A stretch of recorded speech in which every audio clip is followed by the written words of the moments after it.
నమస్కారం అందరికీ. నేను మీ spiritual and relationship coach Aparna. ఈరోజు నేను మీ ముందుకు నా కొత్త ప్రయాణం గురించి తెలపడానికి వచ్చాను. ఈ లెటర్ నాకు డాక్టర్ ఆశ్లేష ఇదల్ గారి దగ్గర నుంచి వచ్చింది. The conscious communication the practitioners hand book. ఇది నా కొత్త ప్రయాణంలో నాకు తోడుండి నన్ను గైడ్ చేసే నా నేస్తం. మనం నోటి నుంచి వచ్చే మన ఎన్నో పదాలు, ఎన్నో మాటలు మన ప్రయాణాన్ని డిసైడ్ చేస్తూ ఉంటాయి. కానీ అవే మన గమ్యాన్ని నిర్ణయించవు.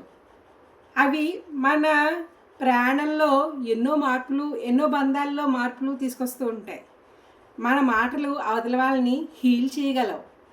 ఆ శక్తి మన మాటలకి, మన పదాలకి ఉంది. ఈ విషయం మనలో ఎంతమందికి తెలుసు? మన బంధాలని, మన బాంధవ్యాలని, మన తోటి వారిని మన ప్రేమతో మాట్లాడినప్పుడు అవే మాటలు, అదే ప్రేమ తిరిగి మన దాకా వస్తుంది. మన కుటుంబాన్ని ప్రేమగా మార్చుకోవడానికి, మన తోటి వారితో మనం ప్రేమగా మాట్లాడడానికి, దాని ద్వారా ఒక మంచి సమాజాన్ని నిర్మించడానికి ఈ బుక్ మనకి సహకరిస్తుంది. ఈ నా న్యూ జర్నీ నా మార్పు, నా సమాజం మార్పు, నా తోటివారి మార్పు గురించి మొదలుపెట్టే నా ప్రయాణం. Thank you.